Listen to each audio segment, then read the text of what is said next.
आंवला नवमी की यह विशेष कथा इस दिन अवश्य पढ़नी और सुननी चाहिए, दूसरों को भी सुनानी चाहिए। इसका विशेष पुण्य फल प्राप्त होता है। प्रेम से बोले भगवान विष्णु जी की जय।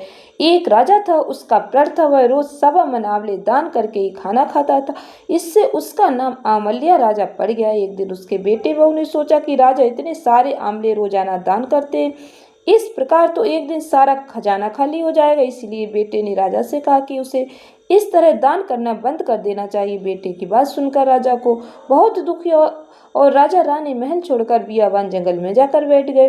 राजा रानी आंवला दान नहीं कर पाए और प्रण के कारण कुछ खाया नहीं। जब भूखे प्यासे 7 दिन हो गए तब भगवान ने सोचा कि यदि मैंने इनका प्रण नहीं रखा और इनका सत नहीं रखा तो विश्वास चला जाएगा। इसीलिए भगवान ने जंगल में ही महल, राज्य और बाग बगीचे सब बना दिए। ढेरों आंवलों के पेड़ लगा दिए। सुबह राजा रानी उठे तो देखा कि जंगल में उनके राज्य से भी दुगना राज्य बसा हुआ है।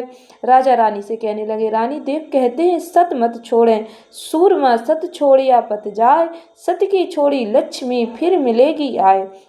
आओ नहा धोकर आंवले दान करें और भोजन करें। राजा रानी ने आंवले दान करके खाना खाया और खुशी खुशी जंगल में रहने लगे। उधर आंवला देवता का अपमान करने व माता पिता से बुरा व्यवहार करने के कारण बहू बेटे के बुरे दिन आ गए। राज्य दुश्मनों ने छीन लिया, दाने दाने को मोहताज हो गए और काम ढूंढते हुए अपने पिताजी के राज्य में आ पहुंचे। उनके हालात इतने बिगड़े हुए थे कि पिता ने उन्हें बिना पहचाने हुए काम पर रख लिया। बेटे बहू सोच भी नहीं सकते थे कि उनके माता पिता इतने बड़े राज्य के मालिक भी हो सकते हैं, सो उन्होंने भी अपने माता पिता को नहीं पहचाना। एक दिन बहू ने सास के बाल गूंथते समय उनकी पीठ पर मसा देखा। उसे यह सोचकर रोना आने लगा कि ऐसा मसा मेरी सास के भी था। हमने ये सोचकर उन्हें आंवले दान करने से रोका था कि हमारा धन नष्ट हो जाएगा, आज वे लोग न जाने कहाँ होंगे। यह सोचकर बहू को रोना आने लगा और आंसू टपक टपक कर सास की पीठ पर गिरने लगे। रानी ने तुरंत पलटकर देखा और पूछा कि तू क्यों रो रही है। उसने बताया, आपकी पीठ जैसा मस्सा मेरी सास की पीठ पर भी था। हमने उन्हें आंवले दान करने से मना कर दिया, इसलिए वे घर छोड़कर कहीं चले गए।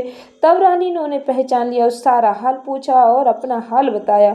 अपने बेटे बहू को समझाया कि दान करने से धन कम नहीं होता बल्कि बढ़ता है। बेटे बहू भी अब सुख से राजा रानी के साथ रहने लगे।